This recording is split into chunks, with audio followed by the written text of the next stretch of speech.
everyone, welcome back in the physics class. I welcomes you on this online digital platform of Prince EduHub.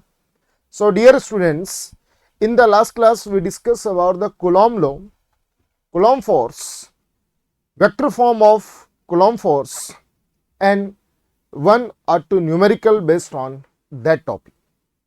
So in this class we will do some more numerical based on the Coulomb force.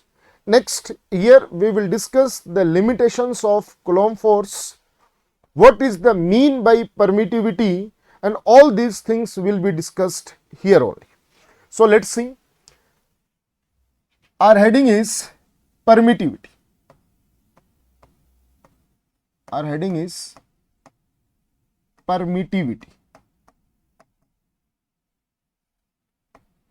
Permittivity, epsilon. बेटा अपने previous class में एक बात की थी कि जब charges vacuum में रखे हैं तो उनके बीच में लगने वाला जो फोर्स है वो मैक्सिमम होगा। जैसे ही उन चार्जेस को आप किसी मीडियम में उठाकर रख देते हैं, उन चार्जेस के बीच में लगने वाला जो फोर्स है, रिपल्सिव है चाहे अट्रैक्टिव है, that decreases by epsilon r times, that is decreases by epsilon r times. तो देखिए बेटा, what was the conclusion, that force in vacuum is F naught. F naught is the force between charges in vacuum. Okay बेटा, Fm force between charges in medium. Okay बेटा, force between charges in vacuum, Fm is the force between charges in medium. और conclusion क्या था कि जो medium का जो force होता है वो वैक्यूम के फोर्स से कितना कम हो जाता है बेटा, एप्सिलॉन आर टाइम्स कम हो जाता है। And what is the epsilon r? Epsilon r और के, कई जगह इसको किससे रिप्रेजेंट करते हैं, के से भी रिप्रेजेंट करते हैं। एप्सिलॉन आर और K is called relative permittivity, relative permittivity oblique dielectric constant, dielectric constant. Clear बेटा? तो ये क्या होगा, this is not sometimes, this is always, हमेशा ही ऐसा ही होगा कि मीडियम का फोर्स, चार्जेस के बीच में लगने वाला फोर्स कहां पर, मीडियम में, वैक्यूम के कंपैरिजन में हमेशा ही कम होगा। और ये अपने एक एग्जांपल भी प्रीवियस क्लास में किया है अपने, when the charges are in vacuum then the experience is 120 newton, when they are placed in water, epsilon r of water is 80, then what will be the force between charges in water. तो water क्या बेटा, एक medium है, medium में कितना force आया था अपने पास में, 120/80। So the force in medium is 1.5 newton. It is clear to everyone? तो दिख रहा है आपको यहाँ पर, क्लियर है कि मीडियम का जो फोर्स होता है बेटा वो वैक्यूम के कंपैरिजन में हमेशा ही कम होगा। ठीक है बेटा, अब बात करते हैं परमिटिविटी क्या, ये फोर्स कैसे कम हुआ। तो एक बात सुनिए मेरी, प्रीवियस क्लास में अपने डिस्कस किया कि हर मीडियम की अपनी खुद की एक परमिटिविटी होती है।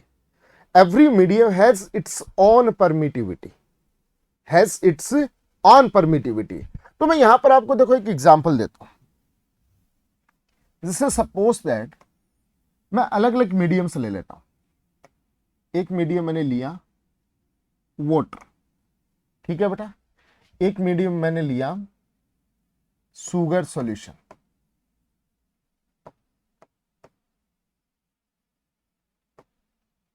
ठीक है बेटा, एक मीडियम मैंने ले लिया एयर, ठीक है।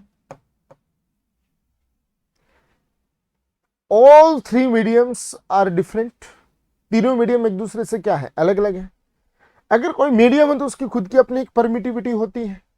वाटर की permittivity epsilon of water, sugar की एप्सिलॉन ऑफ शुगर, एयर की एप्सिलॉन ऑफ एयर, और एयर बोले चाहे वैक्यूम बोले, बातें दोनों एक ही है।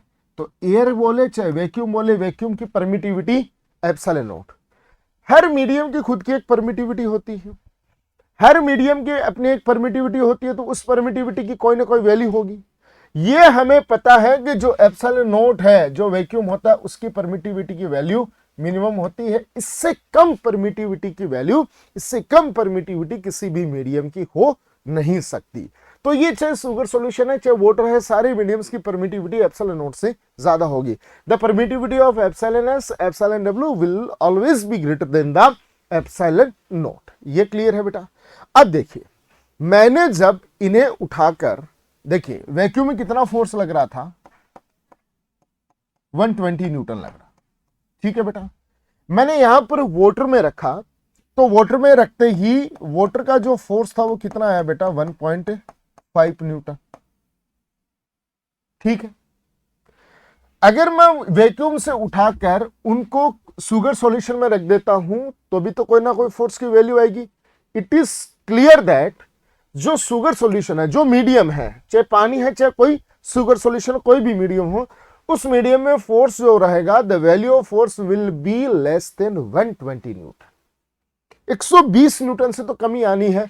मान लीजिए मैं कह देता हूं एक बार, शुगर सॉल्यूशन में जो फोर्स आया वो कितना आया, 10 न्यूटन आ गया। कितना आ गया बेटा, 10 न्यूटन आ गया, फॉर एग्जाम्पल एक बार मान लो।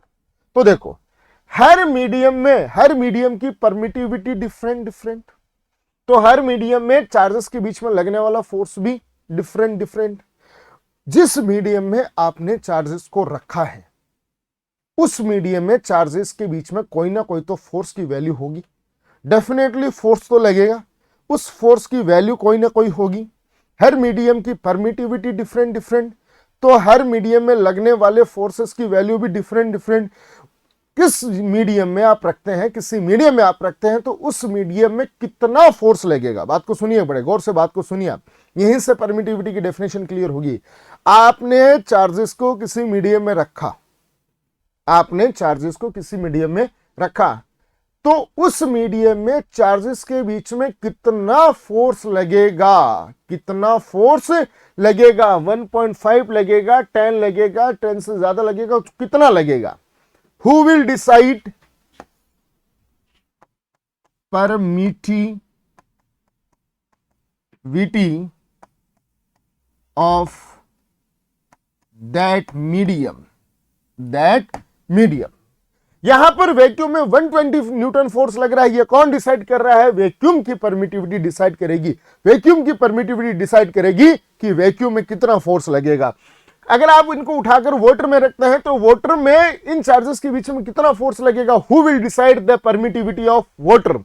शुगर सॉल्यूशन में कितना फोर्स लगेगा चार्जेस में, who will decide the permittivity of sugar solution. So what is the permittivity बेटा, परमिटिविटी किसी भी मीडियम का वो पैरामीटर है जो उस मीडियम में चार्जेस के बीच में लगने वाले फोर्स को डिसाइड करती है। क्लियर बेटा। So what is the permittivity, permittivity epsilon is the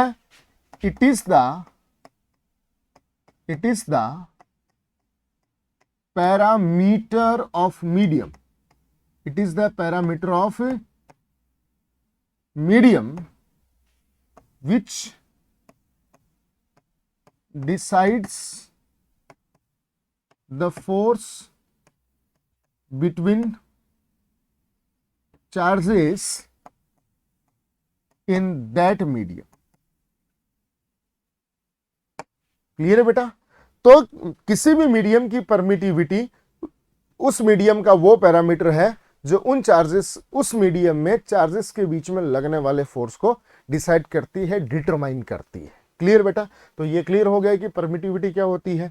next heading is limitations of Coulomb force.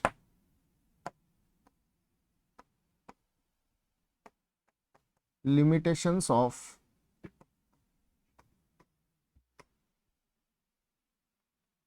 Coulomb force. बेटा क्या क्या लिमिटेशंस है इसकी। First limitation, charges should be in rest. Charges should be in rest. Charges हमेशा किस में होने चाहिए, रेस्ट कंडीशन में होने चाहिए। Second, limitation, charges should B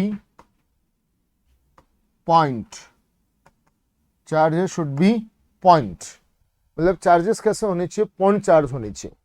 याद कीजिए कि पॉइंट चार्जेस का मतलब क्या है।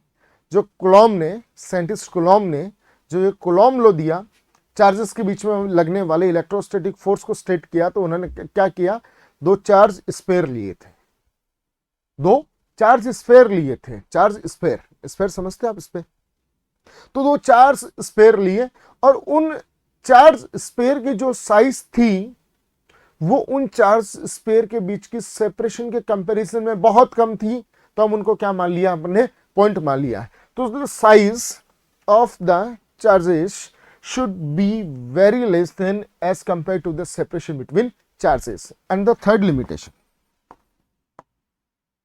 सेपरेशन, देखिए एक बार ये क्वेश्चन भी आया हुआ है नीट में, separation between charges should be greater than 10⁻⁻15 meter. The separation between charges should be greater than 10⁻⁻15 meter.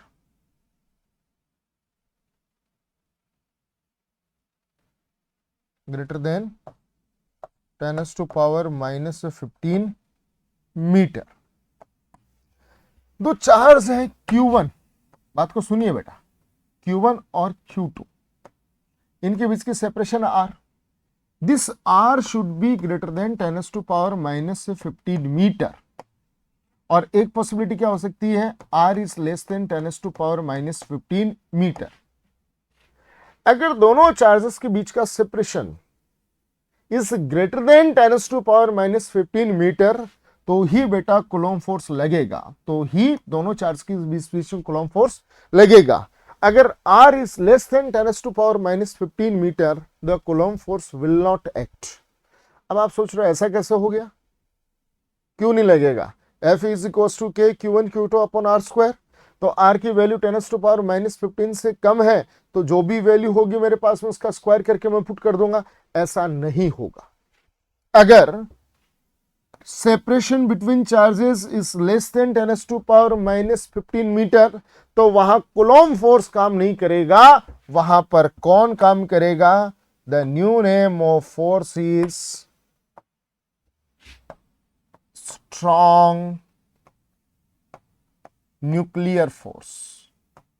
वहां कौन काम करेगा बेटा, strong nuclear force will act, the coulomb force will not act. और ये अपने पास में जो न्यूक्लियर फिजिक्स है, न्यूक्लियर जो चैप्टर है, वहां पर अपन डिस्कस भी करेंगे कि जो न्यूक्लियस है उसकी साइज जो होती है किस ऑर्डर की होती है, 10⁻⁻15 मीटर ऑर्डर की होती है। न्यूक्लियस की जो साइज होती है कितनी होती है, 10⁻⁻15 मीटर ऑर्डर की होती है।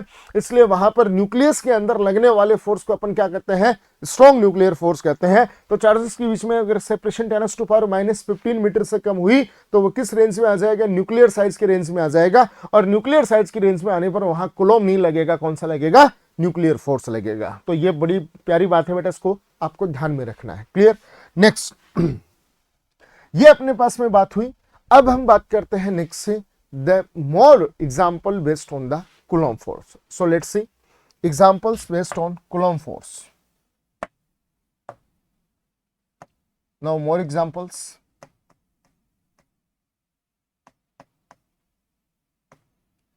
चलिए बेटा, क्या क्या एग्जांपल्स हैं देखिए। सबसे पहले मैं बात करता हूं आपके पास में एक बहुत ही सिंपल से एग्जांपल से अपन स्टार्ट करते हैं, छोटे से एग्जांपल से स्टार्ट करते हैं।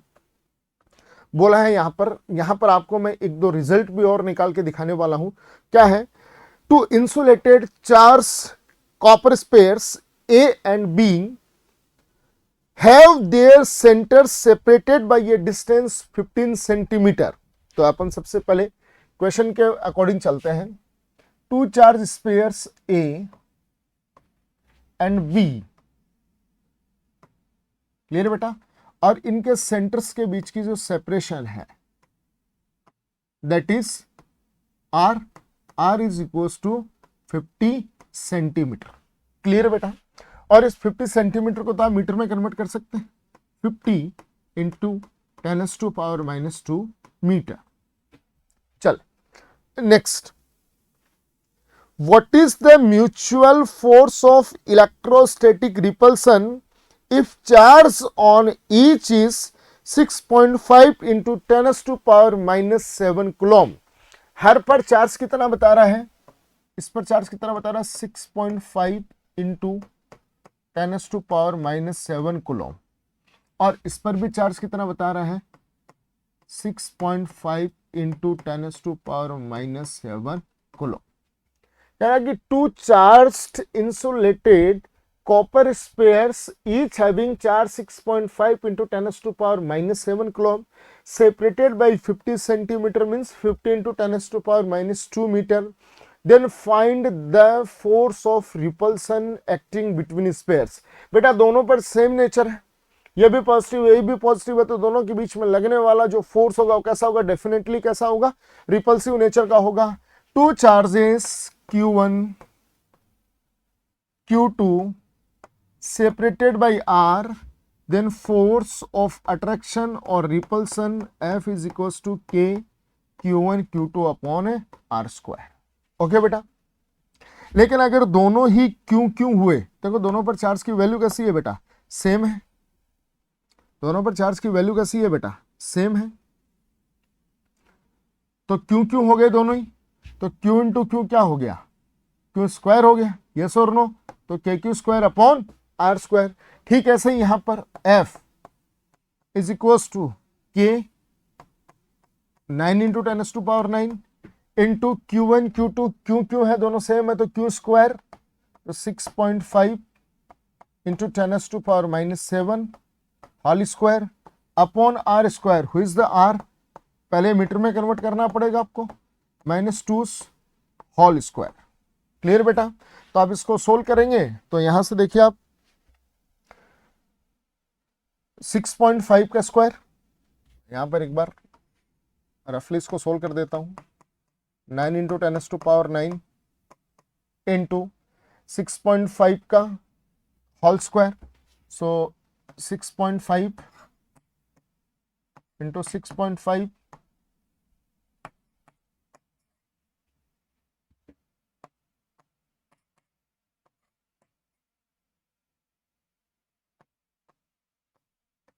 5 2 12 4 42.25 42.25 इंटू बेटा ये कितना हो गया? -14 अपॉन बेटा ये कितना हो गया? 50 का स्क्वायर कितना हो गया? 2500। और ये कितना हो गया? 10⁻⁻4। बेटा ये देखो 25 इंटू 10⁻2 लिख सकता हूं इसको। अगर इसको मैं 10⁻2 लिखता हूं तो ये -10⁻⁻4 और इंटू 10⁻+2, तो ये कितना हो जाएगा? 10⁻+2 हो जाएगा, ये -2। क्लियर? नेक्स्ट ये ऊपर जाएगा तो F is equal to 9 into 42.25 upon 25, ये 10⁻9, ये ऊपर गया तो प्लस का बन गया 10⁻2 और ये 10⁻⁻14।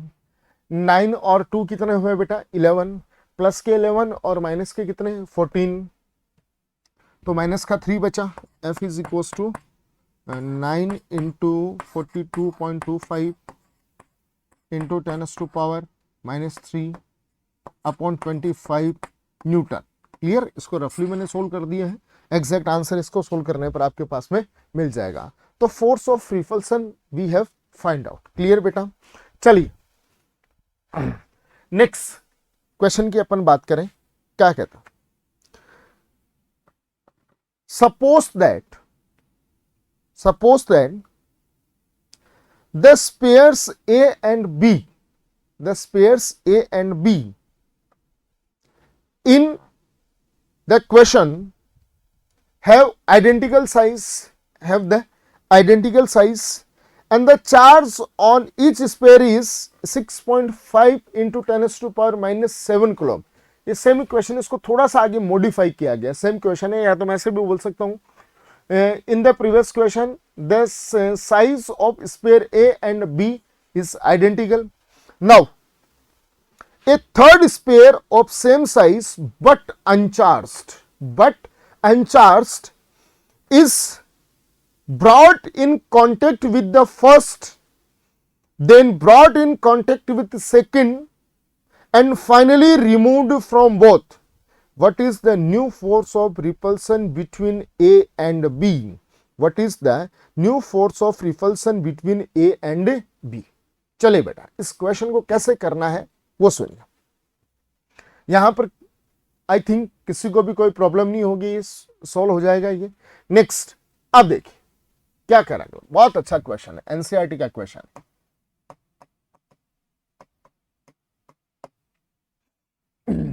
नेक्स्ट क्वेश्चन ये कह रहा है कि इसी प्रीवियस क्वेश्चन की बात कर रहा हूं, sphere A and sphere B, charge कितना है, क्यों है, दोनों पर सेम चार्ज है, और क्यों की वैल्यू हमें पता है कितने बेटा, 6.5 into 10 to power minus 7 coulomb. Okay बेटा, the separation between their centers is R and R is equals to 50 centimetre. Clear बेटा, एक बात बताइए कि दोनों स्पेयर्स पर चार्ज क्यों है, ठीक है, सेपरेशन R है, तो दोनों के बीच में रिपल्सिव फोर्स कितना होगा, F इज इक्वल्स टू के Q square upon are square, equation first. Clear, अब क्या किया, now a sphere C of same size, जितनी साइज ए और बी की है उसी साइज का स्पेयर सी लाया गया, but the sphere C is uncharged. Uncharge means the charge on sphere is 0। ठीक है बेटा, चलिए फिर बोल रहा है कि इस स्पेयर को सबसे पहले मैंने किससे टच करवाया, ए से टच करवाया, ए से टच करवाने के बाद में इस स्पेयर सी को मैंने किससे टच करवाया, बी से टच करवाया, और बी से टच करवाकर मैंने इसे रिमूव कर लिया। फिर बताओ ए और बी से टच करवाने के बाद में बताओ कि ए और बी में अब कितना रिपल्सिव फोर्स लगेगा। तो बहुत अच्छा कॉन्सेप्ट है ये। तो सुनिए, सबसे पहले मैंने क्या किया, ए और सी को टच करवाया, द फर्स्ट कंडीशन, ए और सी को टच करवाया बेटा। ए पर चार्ज कितना है, क्यू, सी पर कितना है, 0। याद कीजिए कंडक्शन मेथड, कंडक्शन मेथड में आप दोनों को क्या करते हैं, फिजिकल कांटेक्ट करवाते हैं, और फिजिकल कांटेक्ट करवाने से चार्जेस क्या होते हैं, ट्रांसफर होते हैं। अगर दोनों की साइज सेम है, अगर दोनों के साइज सेम है तो चार्ज कब तक फ्लो होगा बेटा, जब तक दोनों पर चार्ज इक्वल नहीं हो जाता। और दोनों की साइज सेम है तो इक्वल कैसे हो जाएगा, आधा आधा। चार्ज कितना हो जाएगा बेटा, आधा आधा हो जाएगा। तो देखिए जैसे मैंने टच करवाया चार्ज फ्लो होना स्टार्ट होगा। कब तक चार्ज फ्लो होगा, जब तक दोनों पर इक्वल नहीं हो जाता, मतलब कुछ टाइम बाद में ए पर कितना आ जाएगा, Q/2, और सी पर भी कितना आ गया, Q/2। देखिए दोबारा बताता हूं, ए पर चार्ज कितना है, Q, इस पर चार्ज कितना है, 0। तो टोटल चार्ज कितना आपके पास में, Q + 0 = Q। इस टोटल चार्ज का हाफ ऑफ हो जाएगा, ए के पास कितना आ जाएगा, इस टोटल चार्ज का हाफ मतलब Q/2, और सी के पास में भी कितना आ जाएगा, टोटल चार्ज का हाफ मतलब Q/2। यस और नो। तो बेटा ए और सी के पास में चार्जेस कितने हो गए, Q/2 Q/2। Clear. Next, now what I did in second step, अब इस स्पेयर सी को किसके साथ में टच करवा दिया बेटा, बी के साथ में टच करवा दिया। बेटा बी पर चार्ज कितना है, Q, और सी पर चार्ज कितना है, क्या 0 है, जी नहीं, 0 तो तब था जब ए के स्पेयर के साथ में टच करवाया था। अब इसके पास में सी स्फीयर के पास में कितना चार्ज हो गया? Now it has q/2 charge, now it has q/2 charge, so it has q/2 charge. तो बेटा टोटल चार्ज कितना है? q प्लस q/2, तो q equals to 3q/2। Total charge कितना हो गया? 3q/2। दोनों की साइज सेम है, तो क्या होगा? टच करवाने पर चार्ज फ्लो होगा। कब तक? जब तक दोनों पर चार्ज इक्वल नहीं हो जाता। मतलब इस 3q/2 का आधा चार्ज किसके पास में आ जाएगा? बी के पास में, और हाफ चार्ज किसके पास में आ जाएगा? सी के पास में। तो 3q/2 का हाफ चार्ज कितना हुआ? हाफ ऑफ 3q/2 किसके पास में आ गया? बी के पास में। और सी के पास में भी कितना आ जाएगा? Half of 3q/2। तो बेटा कितना हो गया? 3q/4, और ये भी कितना?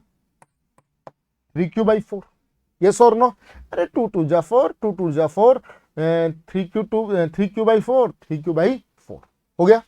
तो अब बी के पास में कुछ टाइम बाद में बी के पास में कितना चार्ज रहा? बी के पास में कितना चार्ज रहा? बी के पास में हो गया 3q/4, और सी के पास में कितना हो गया? 3q/4। अब कह रहा है कि now find the force of repulsion between A and B. तो अब ए और बी के बीच में फोर्स कैलकुलेट करो। सेपरेशन तो आर वही है, लेकिन ए का चार्ज कितना हो गया था? q/2। इसका कितना हो गया? 3q/4। The new force say the F dash कितना आएगा बेटा? k q1 q2 upon are square. Yes और नो? तो कितना हुआ?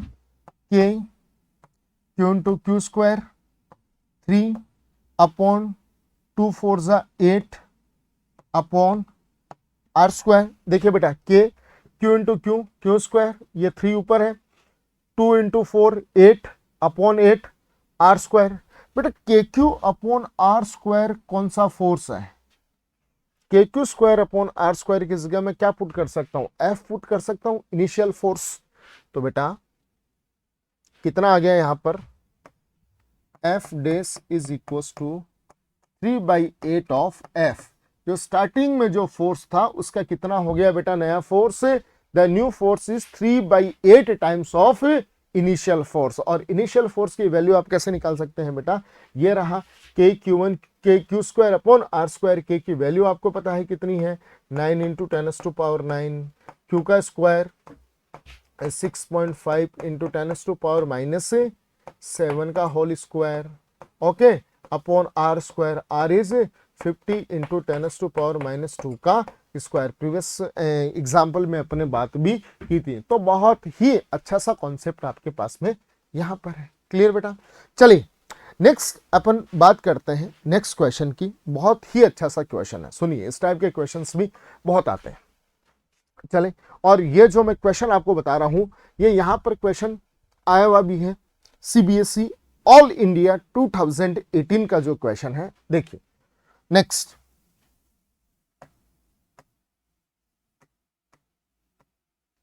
फाइंड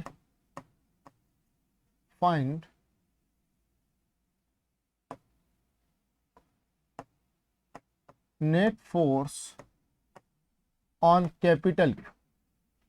मैं उस क्वेश्चन से आने से पहले मैं आपको एक बहुत छोटा सा एग्जांपल बताता हूं, उसके बाद में अपन नेक्स्ट पे मूव करते हैं। Find the net force on capital Q. Capital Q charge पर आप नेट फोर्स कैलकुलेट कीजिए। और क्वेश्चन क्या है वो सुनिए। Suppose that we have a square, of side A. Square की साइड कितनी है? ए है। This square has 4 corners. A small q charge is placed on each corner. ठीक है बेटा? स्मॉल q मतलब देखिए सारे पॉजिटिव हैं, सबकी वैल्यू सेम है। कहां पर रखे हुए? Are place on the corners of square. The capital q charge is placed at the centre at the centre of this square, इस स्क्वायर के सेंटर पे चार्ज रखा है कैपिटल क्यू। जो ये सेंटर पे चार्ज रखा है कैपिटल क्यू, इस कैपिटल क्यू पर मुझे नेट फोर्स फाइंड आउट करना है। तो बेटा सुनिए आप, अब मेरी बात को बड़े गौर से सुनिए। आपको यहां पर ऐसे बहुत सारे क्वेश्चंस बनेंगे, आगे भी अपन और बात करेंगे क्वेश्चन की। Find the net force on this charge, find the net force on that charge, ऐसे क्वेश्चंस बहुत सारे आपको देखने को मिलेंगे।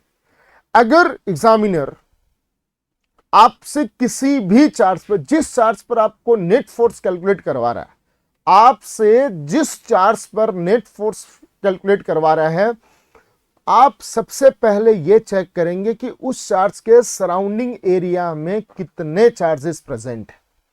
उस चार्ज के सराउंडिंग एरिया में कितने चार्ज प्रेजेंट है। जितने भी चार्ज प्रेजेंट होंगे सारे चार्जेस की वजह से, ड्यू टू ऑल चार्जेस, उन सारे चार्जेस की वजह से उस चार्ज पर नेट फोर्स निकालो। ठीक है बेटा, दोबारा सुनिए। आपसे कहेगा कि कोई भी चार्ज दे देगा और कहेगा कि find out the net force on this charge. Net force का मतलब टोटल फोर्स। तो सबसे पहले क्या देखना है, जिस चार्ज पर नेट फोर्स निकलवा रहा है उस चार्ज के सराउंडिंग एरिया में कितने चार्जेस। ठीक है बेटा, उस चार्ज के सराउंडिंग एरिया में जितने भी चार्ज होंगे उन सारे चार्जेस की वजह से जिस चार्ज पर आप नेट फोर्स कैलकुलेट कर रहे हो उस पर सारे चार्जेस की वजह से फोर्स लगाओ। फोर्स लगाओ और फोर्स को शो करो, और उन फोर्सेस को आप देखकर वहां से नेट फोर्स निकालो। अब निकालना कैसे है मैं आपको विथ एग्जांपल आपको मैं एक्सप्लेन करता हूं। चलिए भाई, यहां पर देखिए, कह रहा है कि find the net force on this capital Q, find the net force on this capital Q, ऐसे कह रहा है आपसे। तो मैं सबसे पहले ये देखूंगा, सबसे पहले ये देखूंगा कि इस कैपिटल क्यू पर, इस कैपिटल क्यू पर सराउंडिंग एरिया में कितने चार्जेस है। सराउंडिंग एरिया में कितने चार्जेस, सराउंडिंग एरिया में कौन है, 1 2 3 4, 4 चार्जेस है इसके। तो क्या ये सारे चार्जेस इस पर फोर्स लगाएंगे? जी बिल्कुल लगाएंगे। कैसा लगाएंगे ये तो हमें पता है। अगर सेम नेचर के हुए तो रिपल्सिव फोर्स होगा, रिपल्सिव होगा मतलब दूर फेंकेगा। अगर अपोजिट नेचर के हुए तो अट्रैक्टिव होगा, पास बुलाएगा। यही तो होता है अट्रैक्शन और रिपल्सन। भाई रिपल्सन मतलब हेट, हिट करना। आप भी कहते हैं ना ऐसे, आई हेट यू, तो हिट का मतलब यू आर रिपेलिंग हर और हिम, और attractive means you are calling him और हर। यस और नो, ऐसा ही होता है। तो बेटा देखिए, इस कैपिटल क्यू के सराउंडिंग एरिया में कितने चार्जेस हैं? There are the total 4 charges. चलिए, हर चार्ज की वजह से मैं इस पर फोर्स को लगाता हूं और सारे फोर्सेस को शो करता हूं। चलिए, सबसे पहले ये स्मॉल क्यू किस कैपिटल क्यू पर लगाएगा? जी लगाएगा। कैसा लगाएगा? ये पॉजिटिव, ये पॉजिटिव। मैंने दोबारा कहा है, मेरी बात को बड़े गौर से सुनिए। जिस पर नेट फोर्स निकाल रहे हो उसके सराउंडिंग एरिया में जितने भी चार्ज है उन सभी चार्जेस की वजह से उस चार्ज पर फोर्स लगाओ। उन सारे चार्जेस की वजह से उस पर फोर्स लगाओ। ये इसकी वजह से इस पर लगाओ, इसकी वजह से इस पर लगाओ, इसकी वजह से इस पर लगाओ, इसकी वजह से इस पर लगाओ, चारों की वजह से लगाओ। ठीक है, ये इसे क्या करेगा? रिपेल करेगा। रिपेल करेगा मतलब दूर फेंकेगा, F1। ठीक है बेटा, ये भी पॉजिटिव, ये भी पॉजिटिव, ये भी इसे क्या करेगा? रिपेल करेगा, F2। ये वाला भी इसे क्या करेगा? रिपेल करेगा, F3। और ध्यान रखना, ये जो कूलॉम फोर्स होता है, मैंने कल भी बात की है, this force acts along the line joining. इस क्यू और इस क्यू को मिलाने वाली लाइन के अलोंग ही लगता है, चाहे अट्रैक्टिव हो चाहे रिपल्सिव हो। ये क्यू इसे क्या करेगा? रिपेल करेगा, F4। कितने फोर्स मिल गए? F1, F2, F3 और F4। ठीक है बेटा, मिल गया मेरे पास में। I have no problem. अब एक चीज देखिए बेटा, F1 और F3 की डायरेक्शन कैसी है? ऑपोजिट है। अगर बाय द वे F1 और F3 का मैग्नीट्यूड वैल्यू भी इक्वल हो जाए तो क्या F1 और F3 कैंसल आउट हो जाएंगे? सुनिए बात को। एक पर्सन मुझे इधर 15 न्यूटन से खींच रहा है, दूसरा मुझे इधर 50 से खींच रहा है। F1, F2 दोनों फोर्सेस का मैग्नीट्यूड कैसा? इक्वल, 50 50 और दोनों की डायरेक्शन कैसी, अपोजिट। अगर 50 से इधर खींच रहा, 50 से इधर खींच रहा, मैं किधर चलूंगा, किधर ही नहीं जाऊंगा। क्यों? क्योंकि मेरे ऊपर नेट फोर्स कितना है, 0 है। 0 फोर्स, नेट फोर्स 0 क्यों है बेटा? आपका आंसर होगा सर दोनों तरफ लगने वाले फोर्स का मैग्नीट्यूड इक्वल, डायरेक्शन अपोजिट, तो दोनों एक दूसरे को कैंसिल आउट करेंगे और कैंसिल आउट करने से नेट फोर्स कितना हो जाएगा, 0 हो जाएगा। तो देखिए बेटा ये सेंटर है, ये सारे कॉर्नर्स हैं, क्या ये सेंटर और कॉर्नर के बीच की सेपरेशन सेम रहेगी क्या? मैं आर मान लूं, इसको आर में कैलकुलेट कर सकता हूं, कोई दिक्कत नहीं है, लेकिन मुझे जरूरत ही नहीं पड़ेगी आर कैलकुलेट करने की। यहां पर आर आर आर और आर, ठीक है बेटा। F1 कैलकुलेट करो, ये वाला F1 है, ये वाला F1 कितना आएगा, K Q1 Q2 upon separation कितनी एज्यूम कर रहा हूं मैं, R²। चले बेटा F2 कैलकुलेट करें, F2 K Q1 Q2 मतलब कैपिटल Q अपॉन R²। ये F3, इधर ये F3 लग रहा है, इस F3 को कैलकुलेट करें, K Q1 Q2 कौन है, कैपिटल Q अपॉन R²। और यहां कौन लग रहा है, F4 K Q1 Q2 upon R²। ये देखिए F1 और F3 का मैग्नीट्यूड सेम, डायरेक्शन अपोजिट, तो F1 और F3 एक दूसरे को क्या कर देंगे, कैंसिल आउट। F2 और F4 का मैग्नीट्यूड भी इक्वल और डायरेक्शन अपोजिट, तो ये भी एक दूसरे को क्या कर देंगे, कैंसिल आउट। सारे कैंसिल आउट कर चुके हैं, तो नेट फोर्स कितना आया बेटा, the net force on this capital Q is 0। Clear हुआ सबको? चलिए नेक्स्ट एग्जांपल पर चलते हैं। अब चलते हैं उस एग्जांपल पर जो ऑल इंडिया 2018 में आया था, 2018 CBSE। Next, my question is that find net force on any charge. Find net force on any charge. किसी भी चार्ज पर आप नेट फोर्स फाइंड आउट करें। And question was a square of side A, charges are placed at the corners of square ऐसे। इस square के corners पर small q positive charge रखा हुआ है। अगला कह रहे हैं find the net force on any charge, किसी भी चार्ज पर आप नेट फोर्स फाइंड आउट करो। किस पर कैलकुलेट करें, सारे चार्जेस की वैल्यू सेम है, किसी पर भी कैलकुलेट कर लो, the result will be the same. तो मैं क्या करता हूं बेटा, ये आपकी मर्जी है, आप चाहें इस पर फाइंड आउट करना कर लीजिए, इस पर करना चाह रहे, इस पर करना चाह रहे, इस पर करना चाह रहे, आपकी जो मर्जी है, जिस चार्ज पर आप नेट फोर्स फाइंड आउट करना चाह रहे हैं आप कर सकते हैं। चलिए इस पर करते हैं। मैंने किसको चूज किया नेट फोर्स फाइंड आउट करने के लिए, इसको किया, तो इस पर नेट फोर्स निकाल रहा हूं। जिस पर नेट फोर्स निकालना होता है उसके सराउंडिंग एरिया में देखिए कि कितने चार्जेस प्रेजेंट हैं, वो सारे चार्जेस उस पर फोर्स लगाएंगे, तो सारे चार्जेस की वजह से फोर्स शो करो, show the force due to all charges present in the surrounding area.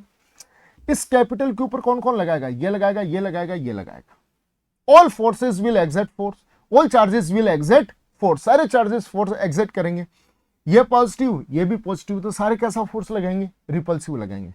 इस पर सबसे पहले ये क्या लगाएगा, रिपल्सिव, से F1, से F1। ये इस पर F2, रिपल्सिव है ना।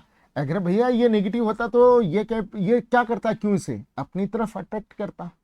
ये और ये दोनों आपस में पॉजिटिव है, तो ये भी इसे रिपेल करेगा, से F3।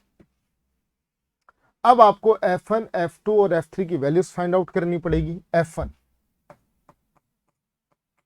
F1 कितना है बेटा, F1 किस किस के बीच में, इस और इसके बीच में, K Q1 Q2 दोनों सेम है, क्यों क्यों है तो Q² अपॉन सेपरेशन का स्क्वायर, सेपरेशन कितनी है दोनों के बीच में, A²।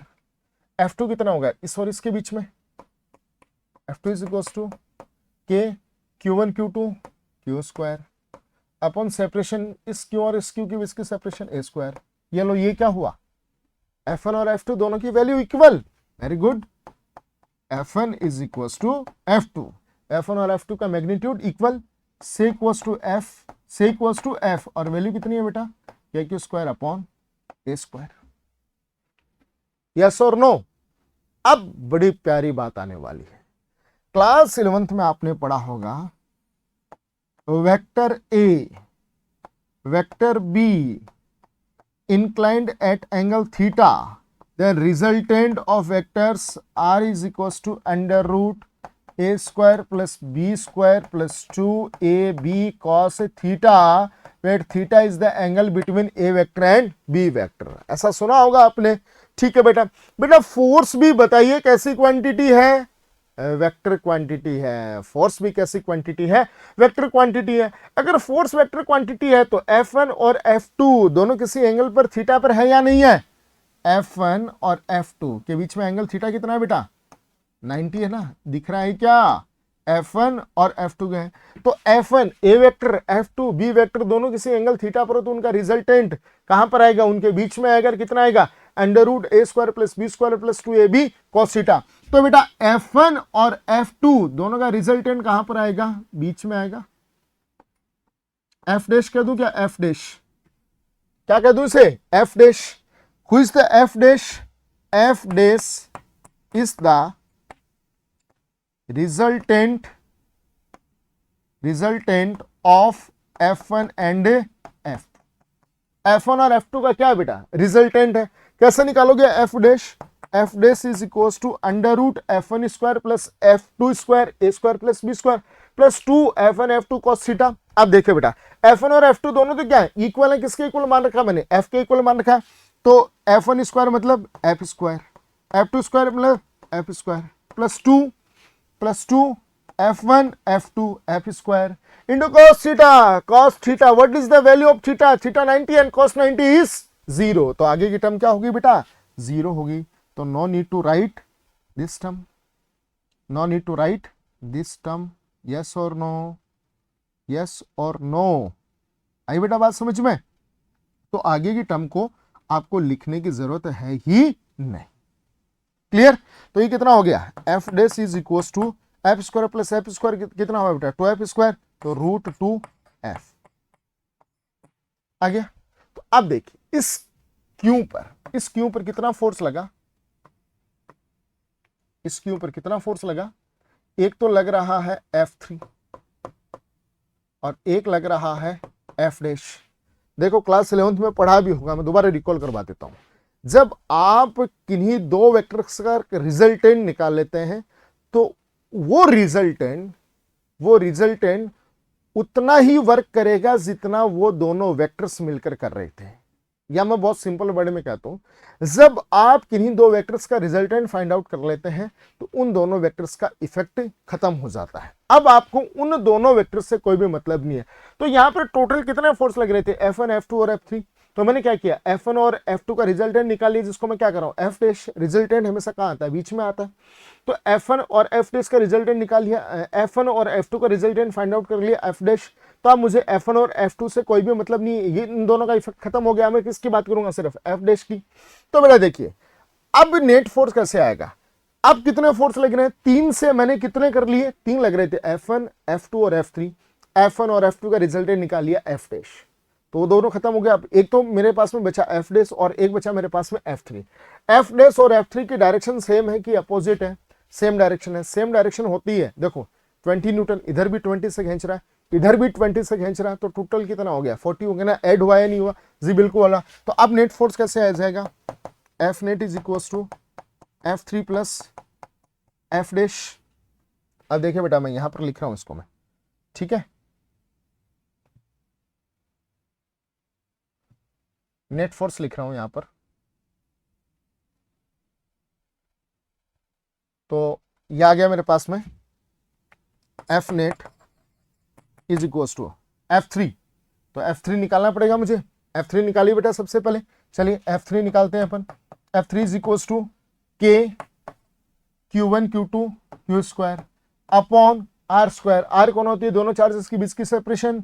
इस Q और इस Q के बीच की सेपरेशन ये है।